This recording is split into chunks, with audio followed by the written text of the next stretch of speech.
Red Connection. Detective Chief Superintendent Jack Taylor was just getting into bed when the telephone rang. It was the duty inspector, David Hitch. He'd been called to a cottage in the grounds of the Rothay Manor Hotel in Ambleside, Cumbria, to investigate a suspicious death. When he arrived, he found the body of a woman lying face upwards in the bathroom. Telephone wire had been tied round her ankles and wrists, and over her head was a plastic bag secured with a scarf and white multi-cable flex. It was about midnight on Monday the 20th of January 1986 when Chief Superintendent Jack Taylor arrived on the scene. The dead woman was quickly identified as Bronwyn Nixon, a well-respected hotel proprietor. The pathologist was called and arrangements were made to begin a thorough search of the house. Cumbria is the second largest county in England. It stretches from the Scottish borders to the edge of Lancashire and spans 2,653 square miles. Throughout the night, Detective Inspector Hitch had the arduous task of rounding up an inquiry team from 4 different sections of the county, each of which was requested to provide at least 3 officers, and a further 20 task force officers were also drafted in. The area surrounding the hotel needed to be combed for clues, and it was important for house-to-house inquiries to start as soon as possible. Detective Chief Superintendent Jack Taylor arranged for an incident room to be set up at Kendal Police Station, and he was keen to hold a 9 a.m. briefing. He wanted to start early so that officers could begin to check bus and railway stations and to implement road checks to discover if anyone had seen anything suspicious that night. Bronwyn Muriel Gwendolyn Nixon was 67 when she died, and had owned the Rothay Manor Hotel for the past 18 years. She had originally bought the hotel itself in 1967, and Lee Cottage in the hotel grounds by 1975. She had lived there for the last 6 years. Bronwyn had been divorced for about 25 years and had 2 grown-up sons, Nigel and Stephen. After leaving Leeds University, Nigel returned to Ambleside to help his mother run the business. About the same time, Stephen decided to do the same. So in the late 1970s, a joint ownership agreement was drawn up. Bronwyn remained responsible for the kitchen, the decor and the furnishings of the hotel. Nigel was in charge of all the administration, and Stephen looked after the dining room, the wines and the staff timetable. During the past 5 years, Bronwyn had become less involved in the day-to-day running of the kitchen, leaving the job to her sons, who had both married and lived nearby. It was Stephen who had discovered his mother's body at 11:45 on the evening of Monday the 20th of January and called the police. The post-mortem was carried out in the early hours of Tuesday morning, and at 9 o'clock sharp the briefing began. Chief Superintendent Jack Taylor opened the meeting. "In the early hours of this morning," he said, "I was called out to the cottage in the grounds of the Rothay Manor Hotel. A woman's body had been discovered whom we now know to be Mrs. Bronwyn Nixon. What we're looking at is a clear case of murder. The body was found at 22:45 hours yesterday evening, and the cause of death was strangulation. The doctor estimates that she'd already been dead for at least 12 hours. She suffered an awful attack. There was bruising around the left eye, a scratch on the right side of her neck, and also a cut. Further bruising was visible by her left collarbone and on both her wrists." Jack Taylor posed some questions and reviewed what police had discovered when they arrived at the cottage. How had her attacker got into the house? There was no sign of a forced entry. Why had her attacker gone into the house? What was the motive? There was evidence of theft. There was no sign of Bronwyn's purse or its contents, which included credit cards, money and personal papers. But the violence seemed very extreme for robbery. There was no evidence of a sexual assault. Bronwyn's car, a blue Honda Accord, was missing. Did Bronwyn die because she recognized her attacker? Or did the killer have some specific grudge against her that might explain the horrific attack on her? The Rothay Manor Hotel had closed on Sunday the 5th of January 1986 for its winter break. The day after that had been chosen for the staff party at the Wordsworth Hotel in Grasmere, and most of the staff had subsequently taken a holiday, including Nigel Nixon, who went to the West Indies. The hotel was due to reopen on Friday the 14th of February, when all the redecoration and repair work had been carried out. After the staff party, Stephen Nixon returned home to look after the hotel, and Bronwyn took a short break in London with a friend. She wanted to do some shopping and to see the ballet, The Nutcracker, at the Festival Hall. On her return, because the hotel was closed, she had planned to spend more time on her hobbies. One of these was sketching and painting with a friend called John. Bronwyn had known John and his wife for about 13 years, and they sometimes stayed at the hotel. From time to time, Bronwyn and John organised painting expeditions. She was an expert on both the geography and the history of the Lake District. She usually selected a subject, and they would drive to the spot with her 2 dogs. John and Bronwyn had arranged to go painting on Sunday the 19th of January. It was quite an overcast day, but they painted for most of the day until the light began to fade. They drove back to Bronwyn's cottage at around 4:30 p.m, John remembers. We had a cup of tea and compared our day's work. We spent a fair amount of time planning our sketching expeditions during the forthcoming year. I left at 5:45 p.m. The following morning, I realised that I'd left my hat in Bronwyn's cottage, and I had found one of the dog leads in my car, so I decided to ring her at about 2 p.m. There was no reply. I was then detained at work and didn't leave the office until 9 that evening. I went for a drink and returned home at about 10:30. My wife said that Stephen Nixon had been on the phone asking if I knew where his mother was. I rang back and said that I'd last seen Bronwyn on Sunday evening. On Tuesday, the 21st of January, I rang Stephen at 8:30 a.m. He told me that his mother was dead. John was the first witness police had spoken to who admitted to being with Bronwyn Nixon several hours before her death. Because of this, he was initially treated as a suspect. He was arrested and taken to Kendal police station, where he was detained for 15 hours. He was eventually eliminated. The forensic team, who were making a detailed examination of the cottage, had found bloodstains in the hallway. There were clear signs that a struggle had taken place downstairs. Items had been knocked over, and this suggested that the attack had begun downstairs. On the lavatory lid, they found a glove mark that was lifted onto sellotape for analysis. Of even greater significance was a relatively large number of distinctive red cashmere fibres found on and around the body. There was nothing in the house that could account for these. Chief Superintendent Jack Taylor recalls, "So far this was the strongest clue we had. Nearly all the hotel staff were away, and only one neighbour had given us any useful information. She lives just down the road from the hotel, and at about 11:30 on the Sunday evening she heard a scream. When she went outside to have a look, there was nobody there. All the people we have interviewed spoke very highly of Bronwyn Nixon, and nobody could think of a reason why anyone would want to kill her." How then were the police going to find someone who hated her enough to commit such a violent act? 2 days after Bronwyn's body was discovered, the incident room received a call from Preston Police Station. They had found Bronwyn's blue Honda Accord in a multi-storey car park near the bus station.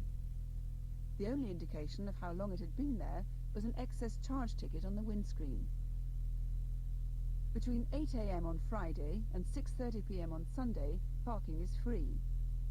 The excess ticket had been issued at 11:55 a.m. on Monday morning, and a security man who had been on duty the previous evening, Sunday, said that when he had checked the car park between 10:30 and 11:02 p.m, the car was definitely not there.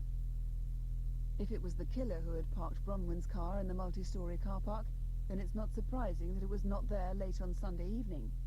Police now believed that it was around this time that Bronwyn was killed.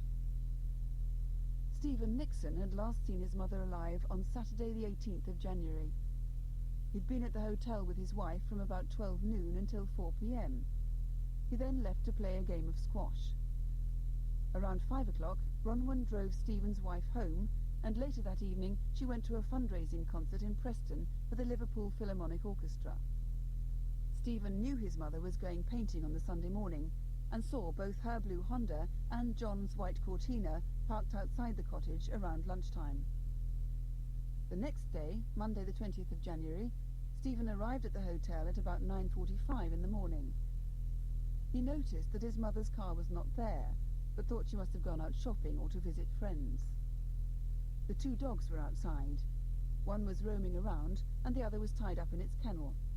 This was unusual, because Bronwyn did not normally tether the dog until about 10 p.m. Stephen had a key to the cottage and decided to have a quick look round. He let himself in by the back door and noticed nothing amiss, though a stool was lying on its side in the hall. At 7:30 p.m, Stephen returned to the cottage. He let himself in through the same door and had a good look round the kitchen to see if there was a note, but he could not find one. By now he was beginning to worry, so decided to take the dogs home with him and ring up John, who had been with Bronwyn the day before, to ask if he knew her whereabouts. He left the message that John received on his return from the pub that evening. About 3 hours later, Stephen went back to the cottage with the dogs. Still, there was no sign of his mother. He fed the dogs, tied one of them up outside, and locked the door behind him. It then occurred to him that he hadn't checked upstairs, so he returned once more and went straight upstairs, where he saw his mother's bedroom in disarray, and found her body lying on the bathroom floor. Stephen used a nearby public telephone box to call the police. Once Stephen had been interviewed and Bronwyn's car had been found, it was important for the police to speak to anyone who had seen it, especially between Sunday evening and Monday morning. Local appeals were made for witnesses to come forward. The car, meanwhile, had been taken away for forensic examination. The only noticeably unusual features of it were that the driver's seat was pulled much closer to the steering wheel than normal, and that the back seat rest, which was generally kept folded down against the seat, was now in an upright position. However, the most significant finding was 16 red cashmere fibres on the driver's seat, identical to those found on Bronwyn's body. Meanwhile, a number of witnesses said they had seen the car. One man was driving to work between 6:50 and 7 a.m. on Monday the 20th of January when he pulled out behind it. When it stopped at traffic lights, he drew up alongside it in the near side lane. He was aware of someone staring at him, and looked across into the face of the driver, a young man between 25 and 35, with a piercing stare and dark collar-length hair. He was unshaven. It was now about a week into the inquiry, and the team was having a certain amount of success. A search for evidence continued in Preston, while back at Rothay Manor, members of the hotel's staff were being interviewed. Although the hotel was closed, and most of the staff had gone home, some 20 miles away, a waiter, having heard about the murder, contacted the police. He had a chilling feeling that he might know who the killer was, a man who had stayed with him in the staff quarters of the hotel. The waiter was called Andrew, and he had worked as a restaurant assistant at Rothay Manor for about a year. 4 months before the murder, on one of his nights off, he had gone with friends to a nightclub in Blackpool called the Flamingo Club. There he had met a man called David Wynne Roberts, who was slim and about 6 feet tall, and who had dark, almost black collar-length hair. He also had a very big moustache. Andrew recalls, "He travelled back with us all to Ambleside and stayed with me in my room. Although most of the staff knew, I didn't think the owners did. During the time he stayed, he was unemployed and drawing money from the DHSS. He was with me until Thursday the 9th of January, apart from 2 weeks when he went back to Blackpool." Andrew often told David Wynne Roberts that the situation was difficult, but the man made no attempt to leave. In fact, he frequently became quite violent. On one occasion, Andrew received a black eye and bruised nose. Andrew never made a formal complaint about Roberts' violence to the police, because he did not want to involve the hotel. Andrew told the police that David Wynne Roberts wore a silver ring on his wedding finger, which had been handed down to him by a member of his family, and also a very thin gold bracelet with a faulty catch. He drank beer, but only in halves, and he smoked quite a lot. He was also quite a show-off, claiming that he knew famous people, and that he had a sports car. Roberts told Andrew that he came from near Holyhead on Anglesey, and had left home at the age of 14. He had no noticeable accent, but spoke quite quickly, which sometimes made him seem sharp. He claimed to have lived and worked in London and Brighton. Andrew told police that during the time they were together, David Wynne Roberts became very possessive towards him and would not let him mix with other staff. They began to have arguments. As he got more and more possessive, Andrew said, I became more and more frightened of him.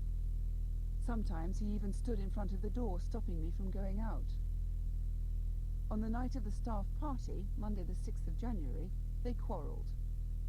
David Wynne Roberts at first refused to let Andrew go to the party, but eventually relented. While Andrew was out celebrating, David Wynne Roberts stayed in his room at the hotel. Andrew wanted to go home the next day, but David Wynne Roberts insisted that he stay at Rothay Manor. I didn't really know how to handle the situation, said Andrew. I finally made up my mind to go home alone on Thursday the 9th of January. At about 9:30 that morning, I rang my father to ask him to come and help me move all my stuff. David Wynne Roberts had been very angry that morning when Andrew said he was leaving, but later he calmed down and almost pleaded with Andrew to stay with him. Eventually, he himself left, however, and Andrew noticed that £75 and some clothing were missing from his room. It was 11 days later that Andrew heard from Roberts again. He rang at about 7:30 p.m. to say that he was in Blackpool, had got a job in London, and wanted to meet up with Andrew to return the clothing he had taken. Roberts suggested they meet in Kendal. Andrew went to Kendal with his father. It was just before 10 p.m. when they got to the car park behind the hotel where they had arranged the meeting. David Wynne Roberts returned Andrew's clothes, then said he had nowhere to stay. Andrew gave him the name of a guest house and left with his father. He wanted no further involvement with the man. The following morning, at 9 o'clock, David Wynne Roberts rang Andrew again. He said that he'd stayed out all night in Kendal and wanted desperately to meet Andrew again. Andrew refused. This information changed the direction of the inquiry. Andrew was clearly frightened of him. During one of their rows, Andrew had threatened to tell Mrs. Nixon of their relationship, which might have cost him his job. Yet was this a strong enough motive for such a savage crime? Back at the incident room, officers began checking into the background of David Wynne Roberts. It emerged that he had several previous convictions, but one stood out particularly.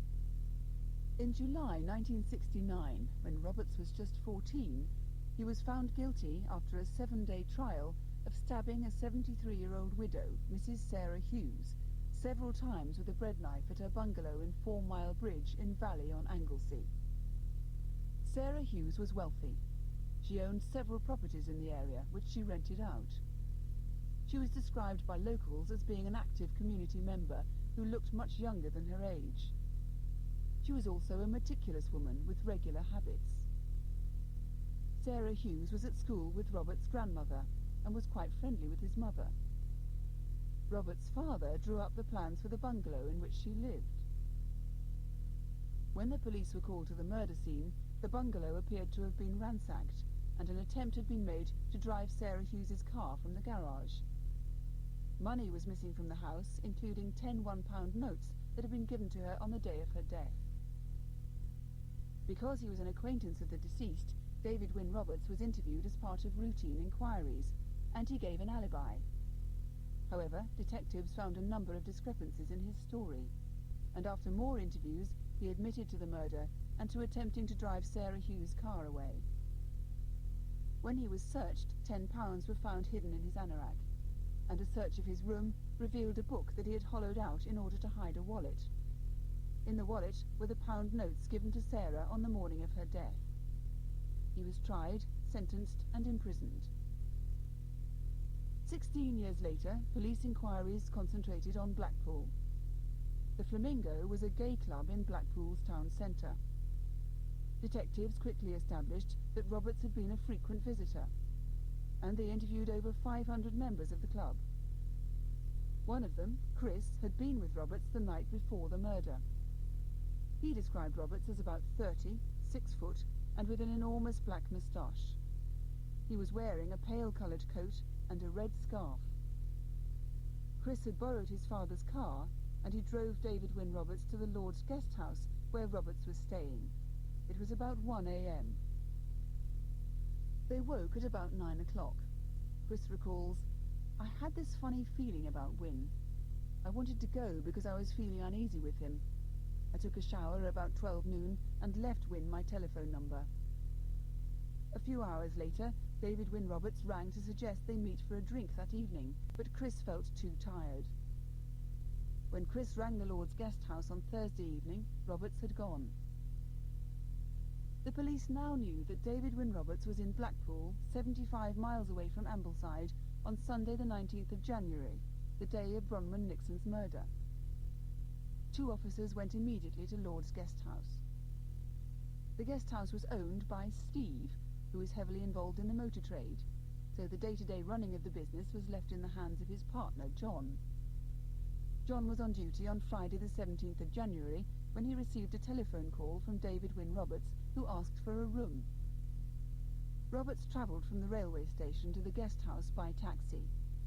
He said that he was expecting some friends from London to arrive on Sunday, and that they'd be staying all week.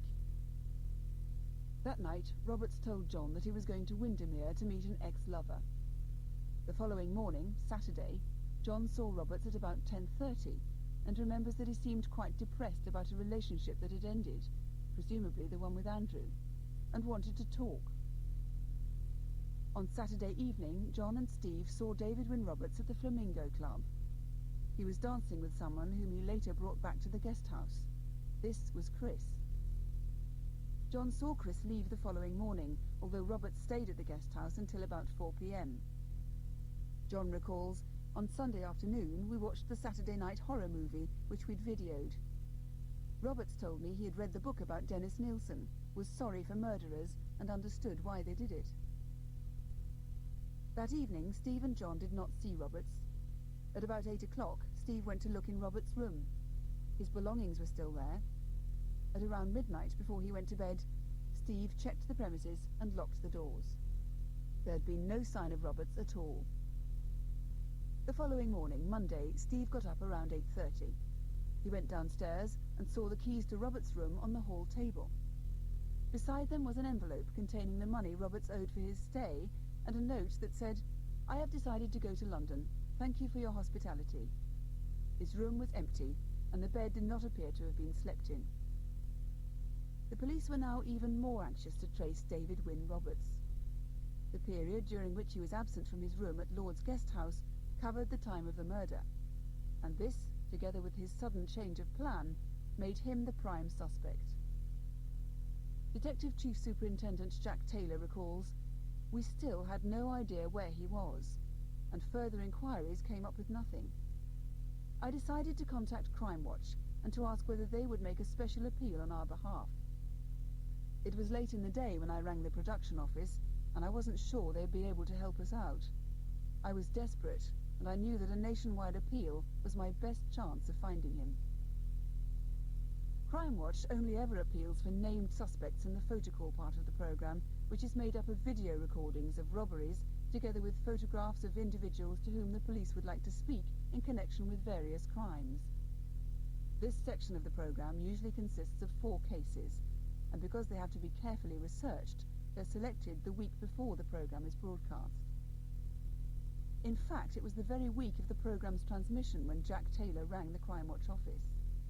All the items for the programme had been selected. However, when Jack Taylor's call came through, his case was considered serious enough to be included in that week's programme. A meeting was immediately arranged between the producer of Crimewatch and the BBC's lawyers to discuss the implications of broadcasting such an item, as it was essential to ensure that nothing could jeopardise the eventual trial. Once a suitable form of words had been chosen, an appeal was made at the beginning of the programme on Thursday the 30th of January 1986. The results were quite remarkable.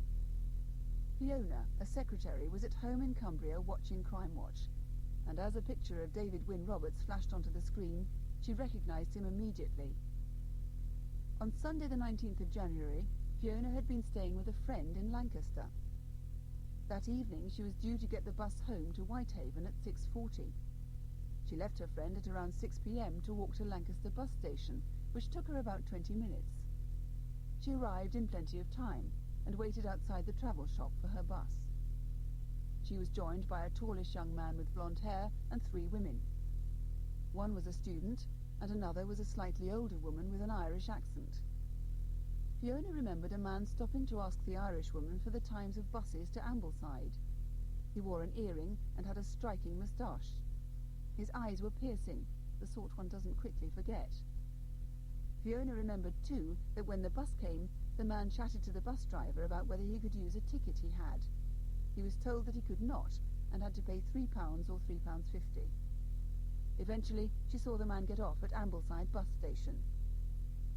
Police now knew for certain that Roberts was in Ambleside shortly after 8 o'clock on the evening of the murder.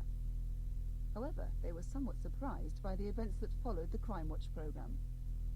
Chief Superintendent Jack Taylor was sitting in the studio minutes after the programme had finished, when a phone call came through from the police station in Chiswick, West London. David Wynne Roberts had just walked in there. He told the duty officer, "My photograph appeared on Crimewatch this evening in connection with the murder of Mrs. Nixon in Ambleside. I've come here with my solicitor, as I understand you have a few questions to ask." Jack Taylor was amazed that Roberts had given himself up. He had a problem, though. As he put it, "I didn't want to start interviewing him in London when most of my officers were in Cumbria, and all the investigation had taken place there. So I dispatched 2 officers to Chiswick, and they drove Roberts through the night back to Kendal police station." On the 1st of January 1986, the Police and Criminal Evidence Act had come into force in England and Wales.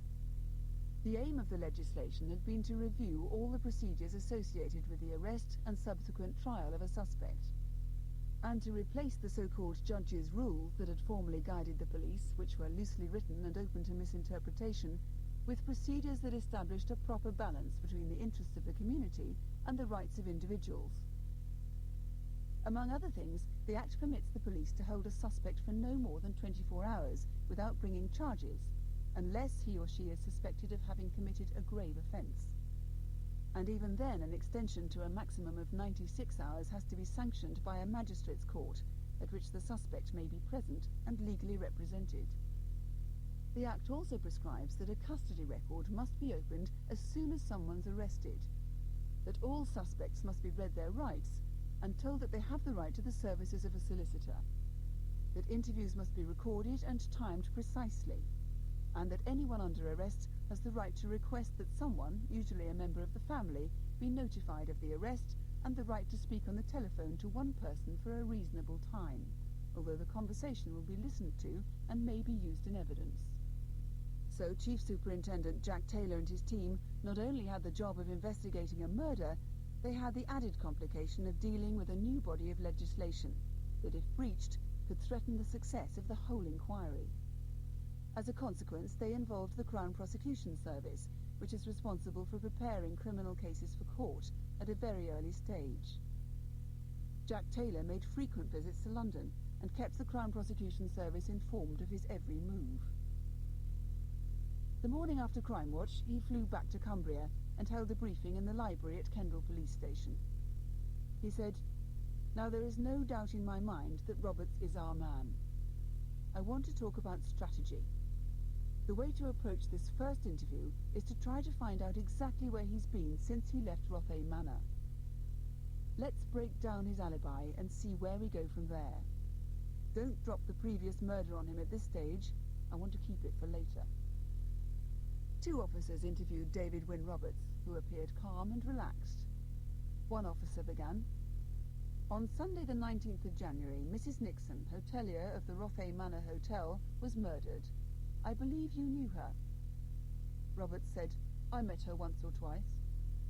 The officer continued, "We first of all wish to know some of your movements over the period from November last year until yesterday." Roberts answered, "I came to Blackpool in November and was staying at a guest house on South Shore. I was signing on at the DHSS in Blackpool. I met Andrew from the Rothay Manor on December the 9th at a disco. That evening we drove back to Ambleside and I stayed there for about 10 days. I returned to Blackpool to sign on. Then I got the train to Oxenholme where Andrew met me and I stayed with him for about a week. Then we went to Blackpool. This carried on for about 11 weeks. Some weekends we stayed in Blackpool and others we spent in Ambleside." David Wynne Roberts said that they sometimes travelled by train, sometimes by car, never by bus. He stated that the last time he was in Ambleside was between Monday the 6th of January, the night of the Rothay Manor staff party, and Thursday the 9th of January. He saw Andrew on the 17th of January, but this was in Kendal, and he spent the weekend in Blackpool at the Lord's Guest House. He went through the events of the weekend of the murder. Everything fitted in with what other witnesses had said, but his version of what had happened on the Sunday evening did not tally with the police officer's view of what had taken place. Finally, they asked, between 4 p.m. on Sunday the 19th of January and 8 a.m. on Monday the 20th of January, did you leave Blackpool at all? No, Roberts answered. At this point, the interview was halted. Meanwhile, the two detectives who had interviewed Steve and John at the Lord's Guest House in Blackpool had a stroke of luck. The council had not collected the guest house's rubbish on the due day because it was not left in the right place. Police took 3 huge sacks to a large garage and began to search through their contents. Several hours later, at the bottom of one of the sacks, they found the corners of 2 black cards bearing the name Nixon in gold lettering. With these scraps was a tightly rolled ball of newspaper. It was an advertisement for the Royal Festival Ballet that had been cut out of the Observer newspaper, and the Nutcracker was marked with 2 red crosses. A telephone number had been written on the advertisement in black biro. Also in the bottom of the rubbish sack were 8 torn fragments of buff-coloured card, which appeared to bear the name Rothay Manor, and a letter that was signed Wynne. As a matter of course, the pieces of card were shown to Stephen Nixon, who confirmed that they were his mother's old business cards. He also confirmed that the writing on the newspaper advertisement was his mother's. More important, however, was the information that these papers would probably have been in his mother's purse. If this was the case, what was David Wynne Roberts doing with Mrs. Nixon's purse, and how had he acquired it? A detective made inquiries at the Royal Festival Hall booking office and discovered that the number written in biro on the advertisement was that of the credit card line. He was given a computer readout that showed that Bronwyn Nixon had paid for 2 tickets for the Nutcracker by credit card. More crucially, it gave the booking time as exactly 6 p.m. on the 9th of January. This proved that David Wynne Roberts had been at the Rothay Manor Hotel sometime after 6 p.m. on Thursday the 9th of January. Furthermore, if it was likely that Bronwyn had kept these papers in her purse, the only way David Wynne Roberts could have got them was if he had gone into her cottage. The police also found among the rubbish they were sifting some red cashmere fibres, which were later found to be similar to those found at the murder scene and in Mrs. Nixon's car. Meanwhile, officers at Kendal Police Station continued their interview with Roberts. He was asked, "What did you think when you saw and heard you were on Crimewatch?" He answered, "My first thought was that Andrew had informed the police that I'd been staying with him and that they wanted to question me on why I was there." "Are you quite sure the account that you have given us of your movements on the night of Sunday the 19th and Monday the 20th of January is correct?" the interviewing officer asked. "All the information I have given is correct," Roberts replied. The officer pressed him on this point. "That is not what I believe. You left the Lord's Guest House at 4 p.m. on Sunday. You were not seen again that night by anyone at the guest house. Is that right?" "The time is probably accurate," Roberts said, "but I did return to the guest house." "At 6:40 p.m. that Sunday night, you caught a bus at Lancaster and travelled to Ambleside. Is that correct?" "No," said Roberts. "You say you were in the Lord's in Blackpool at 11:45 p.m. and went straight to your room. Is that correct?" the officer asked. Roberts answered yes. "The owner of the guest house checked your room at midnight on Sunday the 19th, and you were not in the room. What do you say to that?" "If he did check it," Roberts said, "then it must have been at a different time." "Why are you telling lies, Mr. Roberts?" "I am not telling lies," he replied. A few days after the Crimewatch programme, the woman with the Irish accent who had travelled on the bus with Fiona and David Wynne Roberts came forward. She had seen details of the case in the local newspapers and had recognised Roberts' face. It turned out that she lived in Kendal, but because her sister had suffered a stroke at the beginning of January, She visited her most weekends near Blackpool. On the evening of Sunday the 19th of January, she caught a bus from Bispam to Blackpool, arriving at Blackpool depot at about 4 p.m.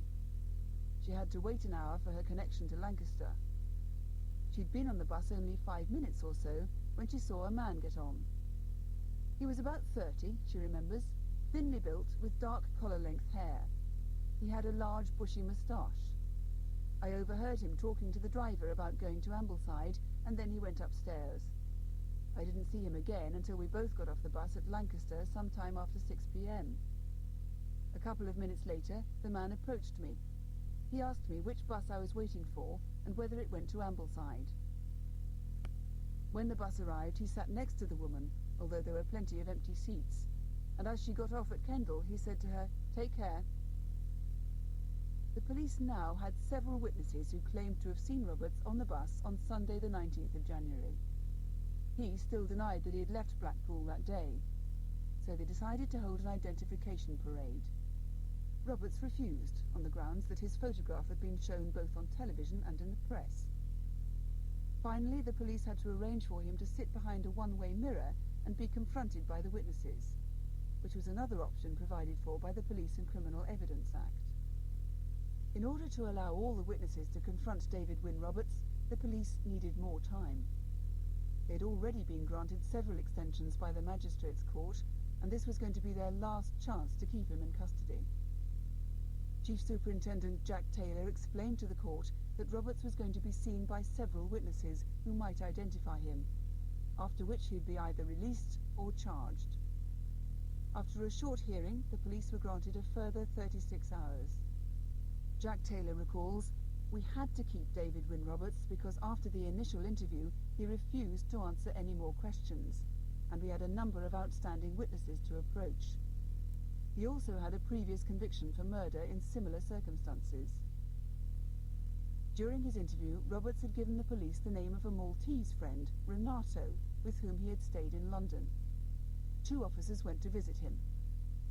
Renato had met Roberts in late December 1984 at a gay club in London. They had kept in touch through letters and phone calls ever since. On Monday the 13th of January, he'd arrived at Heathrow Airport, and Roberts had met him. They spent several days together, but on Friday the 17th of January, Roberts told Renato that he was going to Blackpool and was planning to stay at the Lord's Guest House. At about 3 a.m. on either the Saturday or the Sunday morning, he telephoned Renato. He said that he was all wet and outside in the middle of nowhere. He mentioned the name Kendal. He gave no indication that he was thinking about coming back to London. Renato next heard from him on Monday the 20th of January, when Roberts told him that he was returning to London and asked Renato to meet him at Euston. They spent some more nights together before Renato went to visit an uncle in Bristol on the 30th of January. He recalled that sometime after Roberts had returned from Blackpool 10 days earlier, they had exchanged several articles, some of them clothes. He said, "I exchanged my black and white scarf for a red one that Wynne was wearing." He said that it irritated his neck. He'd bought it in Harrods last year for £25. He gave me his beige shoes and a pair of boots. He said that his feet were cold when he wore them.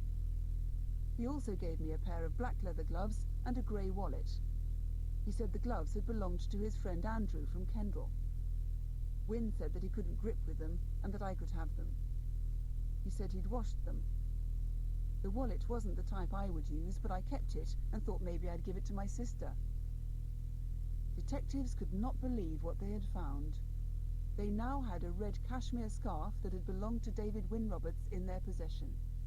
If the fibres matched those discovered on Bronwyn's body, in her car and in the rubbish, they had the strongest possible evidence against David Wynne Roberts. It was an enormous stroke of luck, not least because Renato was due to fly back to Malta the very next day and could easily have taken this vital piece of evidence with him. On the day that police in London spoke to Renato, the confrontation between Roberts and several witnesses took place in Kendal. These included the man who had seen him driving the blue Honda on the morning of Monday the 20th of January, and Fiona, who had seen Roberts get off the bus at Ambleside the evening before that. When the witnesses walked into the room, David Wynne Roberts was sitting behind a mirror. He could not see them, but he could hear everything that was said. 4 out of 5 people positively identified him. When further questions were put to him, he refused to answer any of them. Forensic experts had meanwhile examined the red scarf, and fibres taken from it matched precisely in colour and in microscopic appearance those already found during the investigation. On the 3rd of February 1986, 3 days after the Crimewatch programme, David Wynne Roberts was charged with the murder of Bronwyn Nixon. In court, he pleaded not guilty, so the motive for the murder may never be known. Did Roberts blame Bronwyn Nixon for the breakup of his relationship with Andrew? Or did he have some other grudge against her that has never been revealed?